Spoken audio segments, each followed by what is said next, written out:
Ho avuto il privilegio di conoscere Sergio Azzeni al Siotto.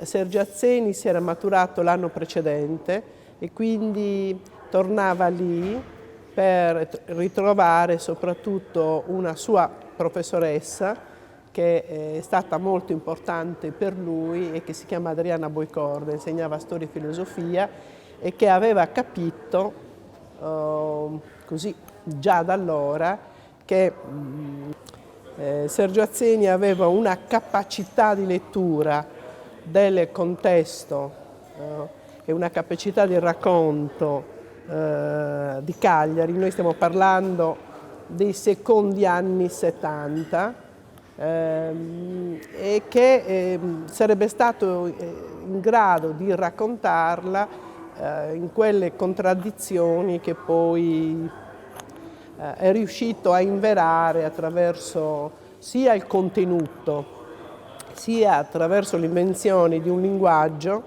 che era un linguaggio di una parte di Cagliari. Nel 1492 e a quel tempo facevi il giudice di una terra che non esisteva più. Il mio rapporto con Sergio Azzeni è decisamente personale, non solo ha influenzato il mio modo di vivere, il mio modo di conoscere luoghi che poi sono andato a vivere, ma anche il mio modo di scrivere e di concepire la scrittura stessa. Sergio Azzeni mi ha insegnato che la lingua sarda non è una cosa di cui vergognarsi, ma una ricchezza per la lingua italiana e viceversa.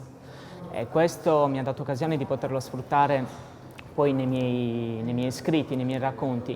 A Sergio Azzeni sicuramente devo molto perché mi ha permesso di vedere anche con altri occhi quella che è la città di Cagliari, quella che è la Sardegna stessa e avere la capacità di trovare un mio essere, diciamo, un mio essere sardo che non è né quella fierezza ostentata né quella vergogna di cui a volte molte persone provano.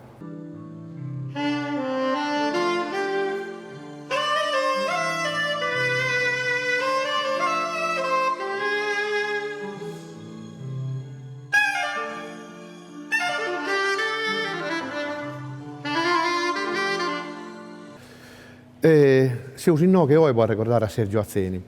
Io ho avuto la fortuna di essere conosciuto questo via forse su 71, 72, scorsi anni, io vi ho in lettere e io vi ho conosciuto l'ultimo anno del suo liceo. Fiado un bicciocco come sosatero, però io si vedia che tenia una cosa in più, fiado un basso innanti del medesimo satero, poi non solo si interessava di politica, ma cominciai a già interessandosi direttamente fino a come si deve maneggiare questa letteratura può cambiare sul mondo.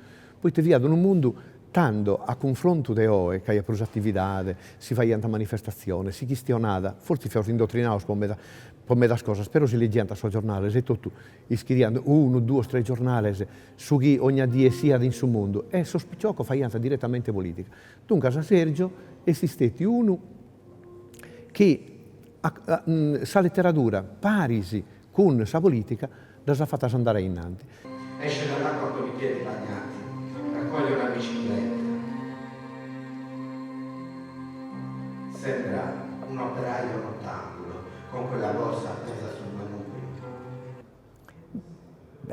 Avere un rapporto con la figura letteraria umana di Sergio Azzeni è abbastanza direi endemico per gli scrittori della mia generazione, intanto perché io e Sergio, tutto sommato, eravamo grosso modo della stessa generazione, abbiamo iniziato grosso modo negli stessi anni con caratteristiche abbastanza diverse, ma che si sono incrociate varie volte. Avevamo degli amici in comune, Loriano Machiavelli, Franchini, Ernesto Ferrero, insomma, tutta gente che...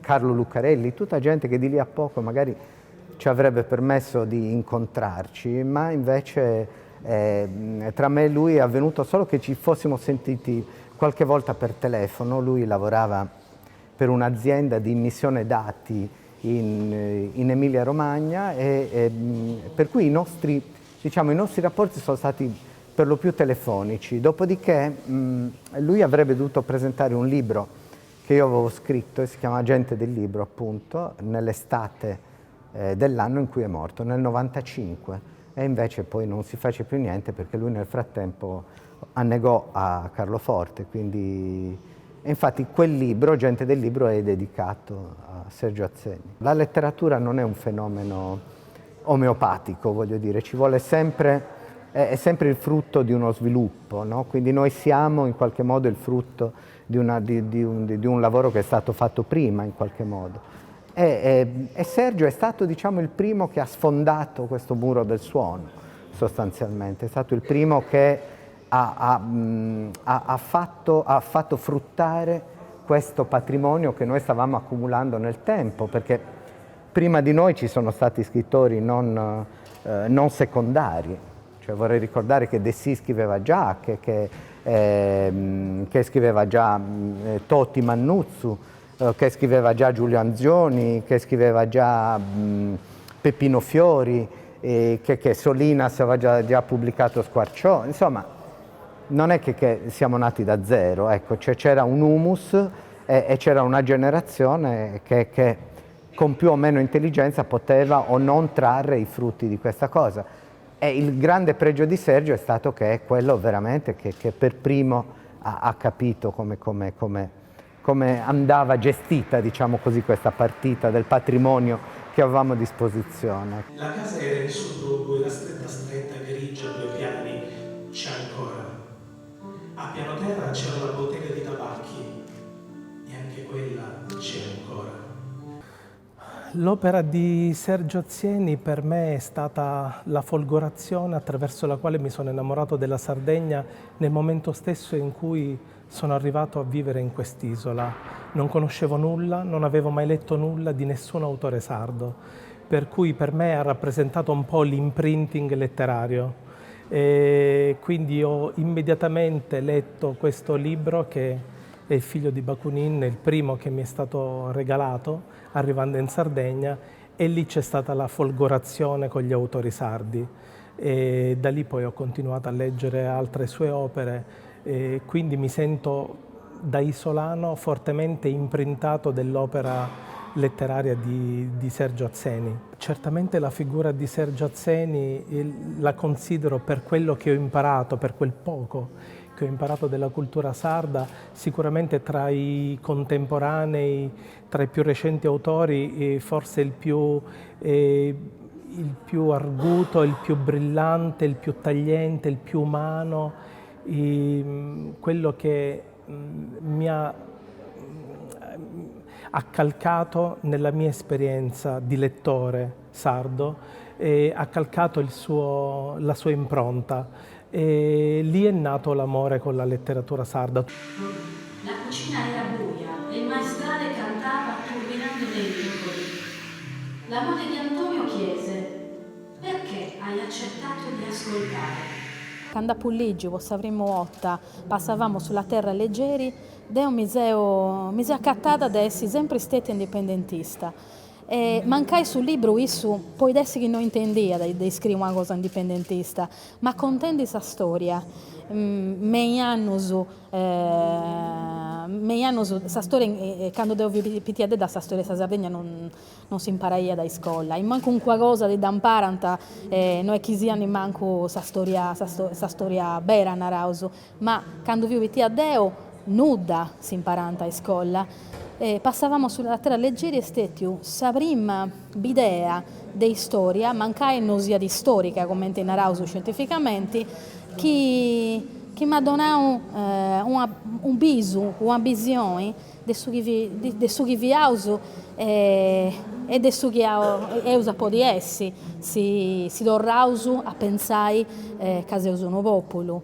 Come scrittora tapannai, i studenti una scrittura moderna, diversa meda de su chi vianta grazie a deledda, de su chi vianta gli scrittori che scrianta cose che fianta nonsa quando issu su da santi scritas, ma in moia da saligi parenti beccias, parenti de una Sardegna antica che devono mi conosce bruso in questa Sardegna. Sergio Azieni è stato su primo scrittore di una Sardegna metropolitana. Per me è stata una letteratura in cui magari un domo, un arauso. Deo credo che non sia preciso, annaiga isse capostipite. Poi da primo de isso ha scritto Giulio Angioni, e a panna di verità, per me Giulio Angioni è un altro babbo manno della letteratura sarda, capo fortuna da ne usa ancora più. E adesso è bello hanno aspettato sempre che i scrittori si morzano prima di dusulligi. Capostipite devono donare capostipite. Sicuramente per me è l'unico che ha descritto pensando a gente che non nasce ancora. Poi Taddeo, quando leggo le cose scritte più di 20 anni fa, mi indaccato che queste cose non sono state scritte per gente del suo momento in cui su via vivendo. Poi sono cose avanguardistas, isso è stato un meda criticato, come sempre capita da quando non è molto è sempre santo, ma quando isso via bio, amigos un meda non di Dania in Sardegna. Devono fare differenza entre questa letteratura sarda scritta dai scrittori sadros e questa letteratura sarda scritta in sadro.